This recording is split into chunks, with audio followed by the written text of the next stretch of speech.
So, Dave, we're going to try a segment this show, and we're going to do what we call stock up, stock down, or you're going to hold the stock. So, if you like somebody, you're obviously going to buy more of that stock. If you don't like somebody, you're going to sell that stock. And if you think that you need to see a little more from this team or this person, then you're going to hold it. All right. I have three college football ones and I have three NFL ones. So, let's start with college football. Dave, are you holding? Are you selling? Or are you buying Illinois football? I'm stock up on Illinois football.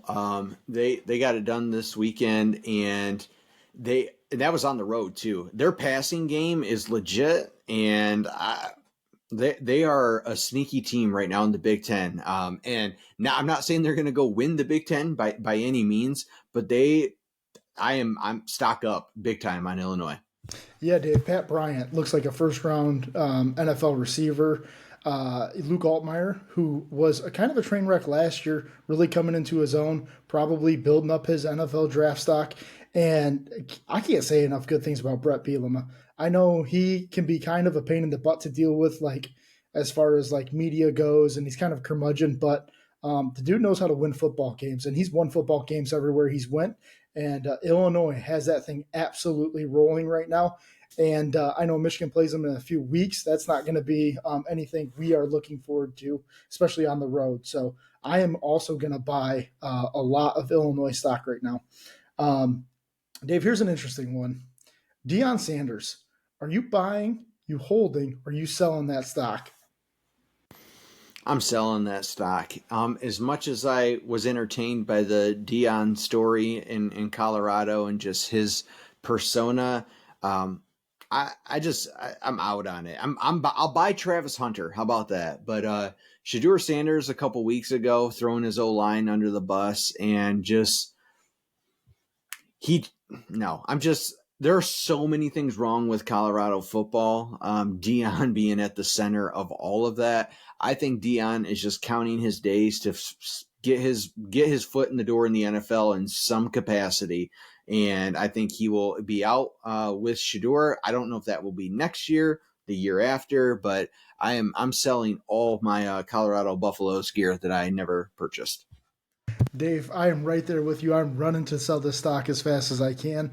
And what's funny about it is, as college football fans, they are the most entertaining team I don't maybe that I've ever seen. They are like front runners, but then they slip on the banana peel, and then they end up with a Hail Mary situation after like they just dropped the Hail Mary touchdown.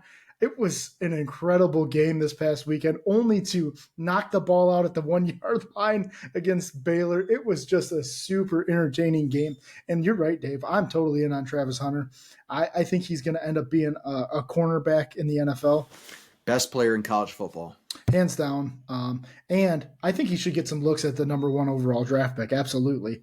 And I think you can't play him both ways, but definitely I think he goes in as a cornerback. Next one, Dave. Last one for the college football. Are you buying, you selling, or are you holding on to Aiden Child stock? Childs didn't look good this weekend. I think I am holding here because I'm not. He's too young right now and inexperienced for me to sell on him. I haven't seen enough to buy on him. I think it's just he's going to continue to learn and grow here.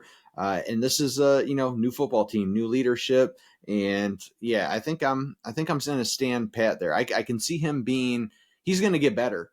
I don't know what his ceiling is, but he's going to get better. Right now, I think what you saw this weekend is going to be kind of typical of Child's season. There's going to be some ups and some downs and some throws that make you scratch your head and other plays that he's going to make that you're going to just absolutely love. So I'm going to stay right there in the middle. What about you? Dave, I'm going to buy some Aiden Child stock. I'm not going to buy a bulk of it. I'm not going to get the Costco version of the stock. I just need a healthy dose of the Aiden Child stock. And I think this weekend obviously may not go very well for Spartan fans as they bring in Ohio State. But if he can play well enough and not turn the ball over against this Ohio State team, I think that gives a lot of fans a lot of hope. And I think I think he needs to focus on that this weekend. Just move the offense at a deliberate rate, not do anything crazy, and kind of just keep you in the ball game. I don't expect Michigan State to pull the upset or anything, but I think they can keep it within 2 to 3 scores probably. So give me some Aiden Chiles stock. All right, let's switch over to the NFL. All right, same deal, Dave. Buy, sell, or hold Travis Kelce stock. I think the consistent take right now is for people to sell on Travis Kelce. He's one of the greats at the position, and with Pat Mahomes, I just can't sit here today in the end of September and say I'm selling my Travis Kelce stock. Yes, he's getting older.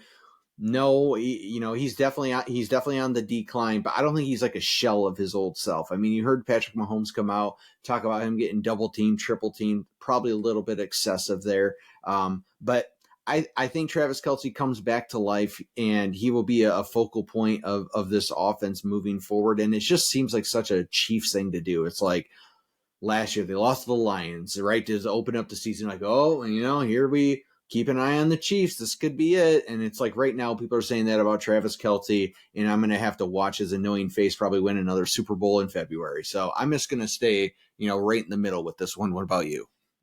Dave, I absolutely love that take. I'm going to hold stock on Travis Kelce as well right now. I think we've seen it too many years, too many times. And Pat Mahomes kind of talked about it in his post game about I'm trying to get Travis the ball, but teams are really, really taking him out of the ball game right now. And obviously it's not proving too effective as they just keep on winning. So and I think they have a real need to get Rice involved, and they have a real need to get Xavier Worthy involved. And he kind of talked about that too. Like, we want to be able to run the ball, we want to be able to get it in our playmakers' hands. And he kind of, in not so many words, said Travis is not the only focal point of this offense anymore, which is probably refreshing for both of them. Although probably pretty frustrating when you're averaging 10 yards a game right now for Travis Kelce. So I'm going to hold on that stock. All right, Dave. What we thought was probably the hottest team in the NFL last week, and then they lose to the Eagles this weekend. Are you buying, holding, or selling the Saints stock that you have? Man, it's just been a weird year. It's like what I said in the last segment. Like, here we're talking about Geno Smith and Sam Darnold and Derek Carr. Like, these are the NFC quarterbacks we're talking about.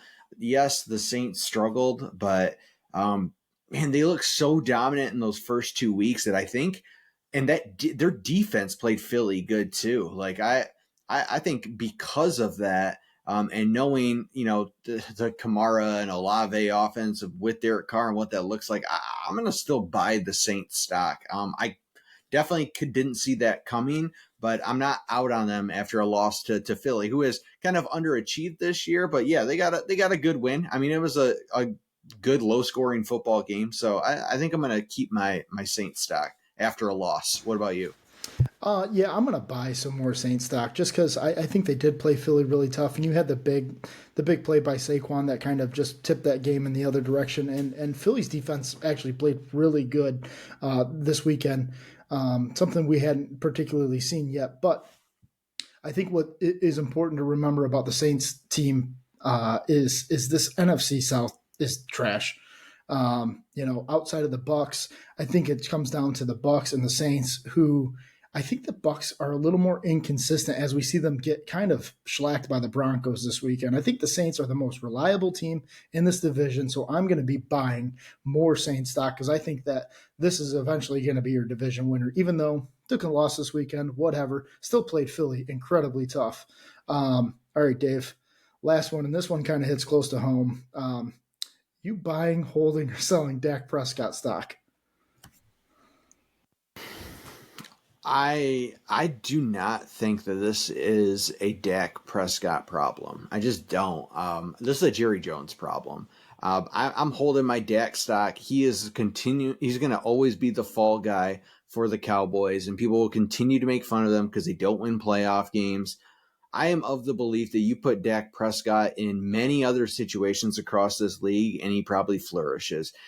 A similar type of like when Matt Stafford left Detroit and goes and wins the Super Bowl. I don't think Dak Prescott is the problem. Is he elite? No. And is he being paid like he's elite? Yes. So I understand the argument. Absolutely. But this is a Cowboys problem. This is an organization problem. It's an absolute dumpster fire. It starts with Jerry Jones and it boils its way all the way down to Mike McCarthy, who shouldn't have ever had a job again this year. So I will hold my Dak Prescott stock. Please hold the laughs. Go ahead, Brant. I will also hold the Dak Prescott stock. And if you want to make fun of Dak Prescott, he's playing a heck of a lot better than one Deshaun Watson, who's playing up in Cleveland right now and just is an absolute dumpster fire. That whole thing has imploded around them in Cleveland. At least Dak is not at that level currently.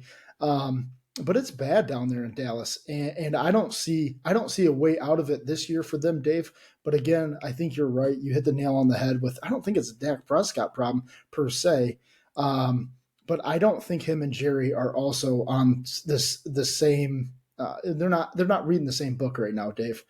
And I think that needs to get figured out for Dak to have any sort of traction in this offense or anything like that. They've got to come to terms with this.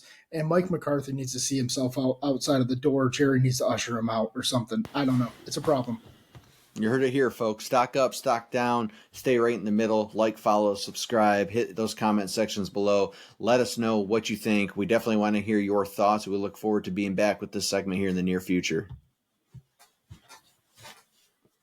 Great. Sorry.